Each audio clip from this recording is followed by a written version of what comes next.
everyone. Welcome and thank you so much for joining us today. My name is Kathryn Last. My pronouns are she, her, and I'll be your host for this conversation. Today, I'm joined by members of the Advisory Council who are helping guide a national initiative focused on understanding and addressing the systemic barriers facing 2S LGBTQI+ entrepreneurs across Canada. This work brings together research, lived experience, and community collaboration to support the development of more inclusive, affirming, and sustainable entrepreneurial pathways. In this second episode, we'll take a closer look at how this work is being shaped, exploring the roles of leadership, community insight, and research in building supports that are truly reflective of the diverse realities within 2S LGBTQI+ communities. Could each of you share your name, your pronouns, and a bit about your connection to this work and your role on the Advisory Council? Sure. Hi, everyone. My name is Laurabel Mba. I am an anti-racism and diversity and equity consultant. My pronouns are she and her. I am based out in what is colonially known as St. John's, Newfoundland, also known as Oklahoma. And I was able to connect with this work through an organization that I've partnered with, worked with, and is part of the queer community here on the island known as Quadrangle. And one of their board of directors let me know that this project was going on and said, Laurabel, you should throw your hat in. I was like, yeah, absolutely.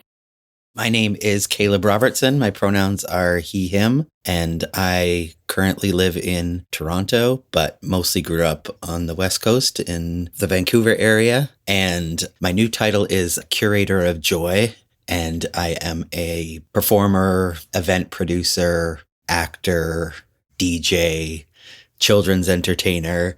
So I come to the entrepreneur world in a different way. I don't have a lot of the financial knowledge or a lot of the lingo, a lot of these acronyms. So I come at it from a very kind of grassroots, community-minded place and came in with the idea of who is an entrepreneur. And this project has really allowed me to open up my own eyes and also look out to my community and recognize a lot of people that might not use that word for themselves, but that they are entrepreneurs in their own way and in the arts world. And it's not all about financial gain. So I think that community plays a big role in it for me. And it's not just about like how much money I can make, which is what the impression sometimes people get about entrepreneurs. It's about just starting businesses and making money. But that's not what it's all about. So that's where I come from. My name is Kyng, aka Black Casper. That's my stage name. For me, like Kaleb said, entrepreneurship is not about making money. I think that's a big confusion that we have nowadays. Like one of the things is like, entrepreneurship comes from the French word entreprendre. And entreprendre means like doing something, but doing something that requires a challenge to it, right? Like if I'm just walking down the street to go get groceries, I'm not entreprendre anything, I'm just walking down the street. But if I'm walking down the street with a broken foot to try and get my groceries, now it's a challenge, you know what I mean?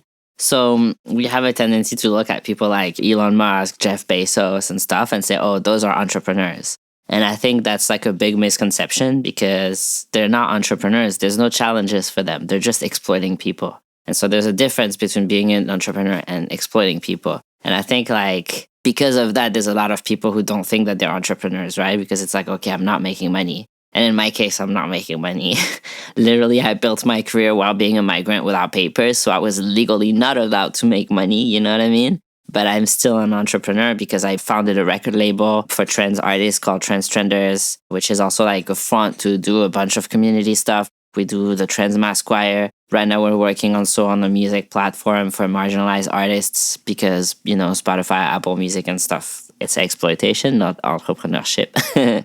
And so, yes, I'm an artist, multidisciplinary artist. I make music, I'm in theater world, like all of that. So I'm also an artist, and artistry, like, is also entrepreneurship, right? So, and I'm also a trans person. I come from a French Caribbean and a Celtic background. So, yeah, that's me.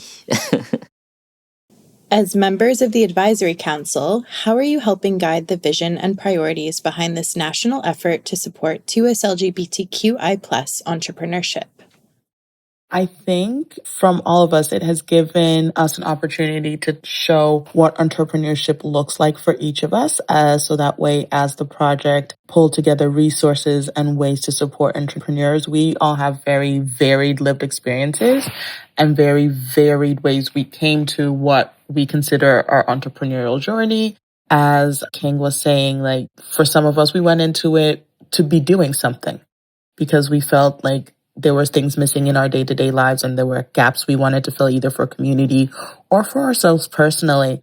Some of us came into our entrepreneurial journey because working in the traditional employment ecosystem wasn't working for us and we needed a way to make a living. Like our conference was like making a life, making a living kind of thing. Some of us needed a way to combine both. And I think because we are from all over the country at some points, we can talk about how it's working in each of our regions, how it's working in each of our different entrepreneurial sectors. The advisory council was made up of consultants, artists, tech people, like every different scope of life where people might not always expect to find queer folks and to find us in spaces where we're doing the entrepreneurial thing, not being employees of someone else. I think it helped the project have a more like wholesome approach to what each of us can do and can be. What I've really liked about the project and our goals is that it very much feels like a resource sharing experience, and it very much feels like a way for us to not only help by advising, but also by gaining knowledge from each other that then we can share in our communities. So it doesn't feel like any sort of priority of here we are, we're the experts. It's always felt like a very kind of way for us to learn from each other and then go back to our communities and share that knowledge and bring in other people to the world of entrepreneurs and make sure that other marginalized identities are getting included, which is one thing that I've really appreciated, is that there does seem to be a real acknowledgement and an effort of who gets left behind in these conversations about entrepreneurs and stuff. So I think that all of us are then able to just share. And I think that's such an important thing. It doesn't feel like anybody's gatekeeping the knowledge. It's always felt like everyone's open to being asked questions and explaining things that others might not understand, which then allows us to go further and bring in other people and point out how other people are entrepreneurs and bringing them into the group and into the world of queer entrepreneurship and how it's different and special and kind of important to acknowledge the queerness as well as the entrepreneur community. For me, the way I see this is I'm part of a community that's very isolated in a lot of ways because I'm part of the Black trans community, right? And the Black trans community is isolated from trans people, isolated from queer people, isolated from like every part of the queer community. Either that or like fetishized in like a very weird way. It's also like a community that's trying to survive, right? So entrepreneurship can look like a bunch of different things, like sex work. Survival sex work is entrepreneurship, for example. But that's not seen as society or by people who are in the entrepreneur scene as entrepreneurship. And those people are often, like, we're often pushed out of those spaces. And when there are resources for us, they're not really for us, or like they're hard to understand, or they're just not accessible, right? And so for me, I feel like my role is to be the person that's kind of like a middleman between the people who do the academic research and do all of that and my community by being like, okay, so how do we make this database and all of that accessible to the people who do not think they deserve it in the first place? From your perspective, what are the most urgent systemic challenges this work needs to address to improve pathways for queer entrepreneurs? I think that some of the biggest challenges systemically are the lack of support for Indigenous entrepreneurs, trans entrepreneurs, Black entrepreneurs. And I think that we've already recognized that in the work that we've done. And I think that just more. We really need to make sure that we're clearing those pathways, and that involves outreach. So not just expecting those people to find out about it and come to us. It's really about going out there and finding all the artisans, finding all of the people doing all sorts of work in their own communities and making sure that they're recognized. I agree with what Kaleb said. And I think in terms of what we were trying to do and what I think still needs to be done is making those resources easily accessible. So that way people don't think they need to be an academic to understand what the resources are offering, making sure that it's written in plain language and it's also like as multilingual as possible, because not all entrepreneurs are English speaking, not all entrepreneurs are French speaking. So as many languages as possible that make up our queer entrepreneurial ecosystem.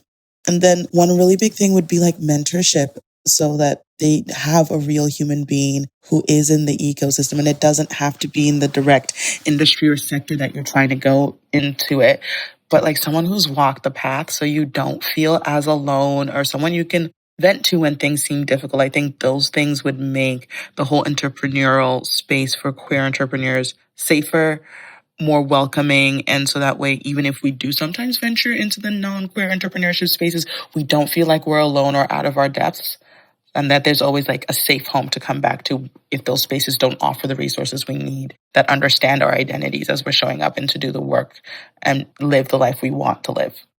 One thing that is often ignored in the queer community when it comes to queer people thriving, and so, being entrepreneurs and like being in control of their lives and independent in that way, is the transition between survival mode and thriving mode. I think a lot of queer people, even if you give them the resources, will be stuck because they do not know how to operate outside of a survival mindset. I'm speaking specifically about my experience with Black trans people, and I'm also an immigrant, right? My experience with immigrants, like, for example, doing survival sex work or whatever, you tend to like put up these walls to protect yourselves, put up like a very hard, tough exterior and a very hard like personality just to protect yourself and survive. But then once you get into the world where you're not longer surviving, you're trying to thrive, the same skills that taught you how to survive will hinder you from going farther in life. And I feel like there's not enough support for mental health and to make that transition easier. And so for me, I think that mental health is a big thing, acknowledging the fact that a lot of people, they're starting their life later because their whole beginning was just surviving and staying alive. And when that's all that's occupying your mindset, you don't really have time to think about anything else, right? Yeah, I actually think that's really important, that idea of survival, because if I were to be given $1,000, let's say, by somebody to be like, here, go start your business, or like, let's go get business cards or whatever it might be, but I can't pay my rent. I'm like, wow, I kind of rather use that $1,000 to pay off some credit or buy some groceries or these kinds of things. So yeah, I really resonate with that survival point. When you're in that survival mindset and somebody gives you money, you're like, I don't deserve it. A lot of people will be like, I don't deserve it. A lot of people just do not know how to accept abundance and accept support and things like that. And I think that's, one of the things, like, yeah, those skills that helped you how to survive. For example, like I'm thinking a lot of Black trans people who end up being very visible, who end up having a career in the arts and things like that. For a lot of them, it's very difficult because they haven't had that mental support to be like, okay, this is how you handle attention. This is how you handle having money. This is how you handle not being scared of like where you're going to be tomorrow. You know what I mean? And so I think that like that's very important. Yeah, if you haven't had the money to budget yourself, and I think a lot of people without resources and without a lot of income, there's two ways. Either you're somebody who like budgets so carefully down to every penny, or you're someone like me who does not do that. So suddenly if you come to a business world where you're expected to be able to do spreadsheets and work out all these budgets, that alone is enough to kind of stop a lot of people right there. And so what might seem like basic knowledge to a lot of entrepreneurs, go back to some of those basics of budgeting, of business plans, of how to get resources, how to talk to banks, how to worry about your taxes as an independent employee or whatever you are. It's huge. And how to value your skills. If you're somebody who's been doing sex work for 10 years to survive, you have 10 years of experience in entrepreneurship. you have 10 years of experience in like client support and like doing all those things. Like you can be a low-key licensed therapist at that point, honestly. Like, you know how to price things, you know how to be an effective salesperson, you know how to work with changing markets, but you wouldn't say that because like that's not what you're used to putting out there. Yeah, guidance on transferring those skills that you have and turning them into language that is seen as acceptable in the business community. Yeah, exactly. Even if that work is like very stigmatized, but like supports for queer entrepreneurship should be supports for sex workers too. Like, how do you do sex work safely? How do you defend yourself? Where do you post your ads? Like, how do you market yourself? What's your best assets? Because that's all branding. Like, that's all, everything is. It is. Yeah, and then you see who gets out there and who's getting attention on important days, like today being Trans Day of Visibility. I think 10 years ago, who was on posters and who was in the shows and all that. I think thankfully that's changed a lot so that we're recognizing more marginalized identities and not just recognizing them, but prioritizing them. So, you know, making sure that if you're doing a Trans Day of Visibility event, that who's on stage and who's being seen and making sure that all those identities are being included in different ways. And, you know, that point is all about, again, like bringing in community and recognizing what work is and making sure that people are acknowledging the own work that they're doing that might not seem so. And happy Trans Day of Visibility to everybody. Yay. Where do you see the biggest opportunities for this initiative to strengthen or rethink existing entrepreneurship supports across Canada? Oh, I think the opportunities are endless. If there's anything about this community, is we can make anything happen. Queer folks can pull together magic with dust. And so I think this kind of opportunity, if well funded, can pull people out of survival, can help people thrive, and not just individuals, but entire communities. It would be the pebble dropped on a still lake. You would see ripple effects that you couldn't even begin to think of now. It would support queer youth who are maybe leaving abusive situations, who entrepreneurship is the way they find themselves able to care for themselves. It would support queer elders who worked in jobs that didn't offer them a safe retirement. So now there are opportunities for them to ensure that if they have to work, they can do so in a way that allows them quality of life. I think that this has the opportunity to improve the quality of life for queer folks universally and opens up the door so that you do not feel like you're stuck in a survival job or a survival state, and you actually get the ability to live, to thrive, to be what you want to be. I think the project itself right away rethinks existing entrepreneurship supports. Just straight up, even the fact that it's happening right away is reprioritizing who is an entrepreneurship program for and who's not being seen. And I think we've touched on this a little bit already, but even just the fact that it's prioritizing not just queer people, but trans people and especially like BIPOC community members right away, that's instantly rethinking what exists out there or what I personally interpret to exist out there. So maybe there probably are other things, but I've never looked into them because I've never felt like an entrepreneur. So I already self-excluded myself from a lot of these other kind of business programs or opportunities because I didn't see myself in them. Yeah, it's just the fact that it exists, honestly. There was nothing like that before that I know of. And if I don't know about it, it means it was not successful, no shade. But if it didn't reach us, it means it did not work. And this is reaching us. So yeah, that is big. How do you ensure that community voices and lived experiences remain at the center of how this work is shaped and delivered? By having an advisory council. I was like, that's it. Yeah. Literally, like, I'm a rapper. Like, that's how I began my whole journey as an entrepreneur. Like, I'm literally the opposite. By definition, I'm the opposite of an academic. And that's how you do it. You just bring in people in the advisory council that have nothing to do with that academic background and stuff, or have different backgrounds and different lived experiences. And I think every one of us comes from a specific different community as well, right? And so, yeah, that's how you do it. And I think none of us are coming in saying, I'm the voice of this community, which is really important. Mm-hmm. Again, like none of us are the voice for that, but we are participating in this so that we can pass that on. And again, all of us come with lived experiences. So we can't not have it at the center because that's where we all come from. And I think like one of the wonderful things is like rotating that advisory committee. Because like we can all stay for a certain amount of time, but like new voices are going to come in because we would have aged in our businesses and in our life. And like there'll be new young individuals who see struggles that we did not even know were real things and be working against new challenges. And it's important to have them in there. So rotating an advisory council, but keeping an advisory council. I don't think you can do this kind of work without having an advisory committee. What does it look like in practice to make sure this work reflects the diversity of 2S LGBTQI+ experiences, especially in rural, remote, and underrepresented communities?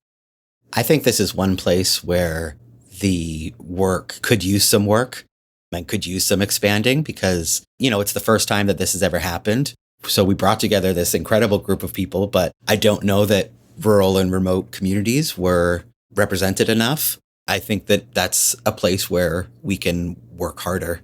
And again, it involves work and it involves going to those communities and telling people that they are welcome and inviting people instead of just waiting for them to hear about it or see something on social media.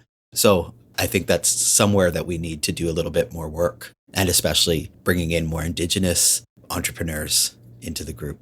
Yeah, I don't think I could have said it any better than you just did, Kaleb. Being more intentional, and like we were intentional in this round, but yes, clearly some things fell through the cracks. So next time going back and being like putting a little bit extra effort into the identities that were not represented in this round of it to make sure that they are there in the next iteration. For a first-time group, I think that what the organizers did was pretty incredible, and I think we did have a great group on the advisory board, but I think it can always be better. There's lots more room at the table that I think we need to bring in other people.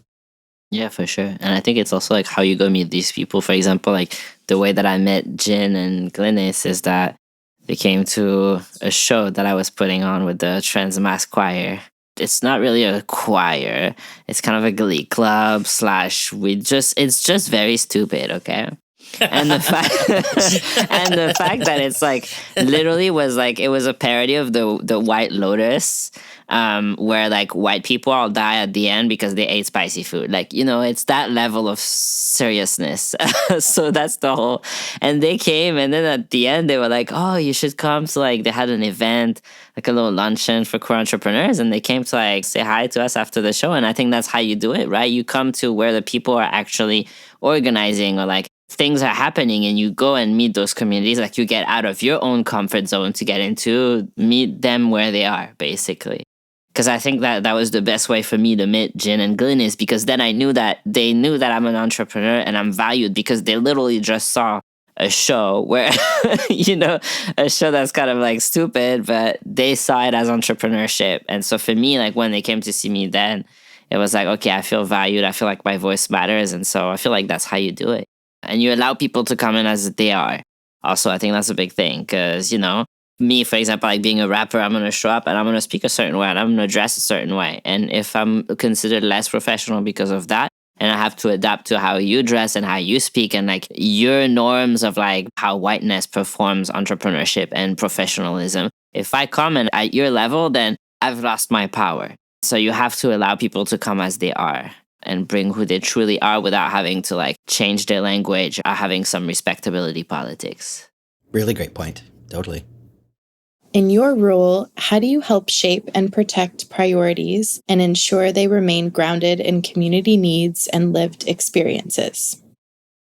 Yeah, I think it's like showing up. Anything they brought to us, we kind of talked about like our lived experiences. And if anything seemed too far removed from the reality of it, that we would be like, hey, this isn't what we're seeing in the real world. We understand the theoretical of it, maybe, but in actuality, this is not how it's showing up. These are not the way the obstacles are truly presenting themselves, and just reminding of those things. Yeah, I don't think that we need to shape the project priorities per se.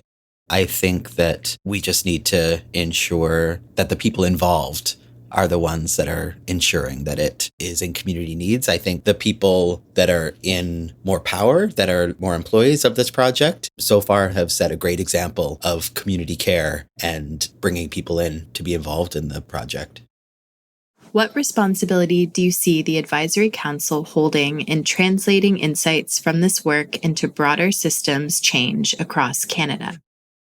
One of the things that I feel like we have the responsibility to do is to not hold back when we speak about our experiences or like what we think could benefit the project. Because I feel like there's a lot of, when you're a queer person, you're used to being silenced and like feeling like your opinion doesn't really matter. And so breaking past that thought and being like, no, actually, you know what? If it's important to me, it must be important to somebody else in my community. So let me voice this. For me, what I was taking from it is like whatever comes out of this report or this project, we get to take it back to community. That's part of the role of being an advisory council. It's not just to bring information to the report, but whatever comes from it to go back to our communities and be like, this is what there is. This is what is available. This is what exists. So it's like that two-way role.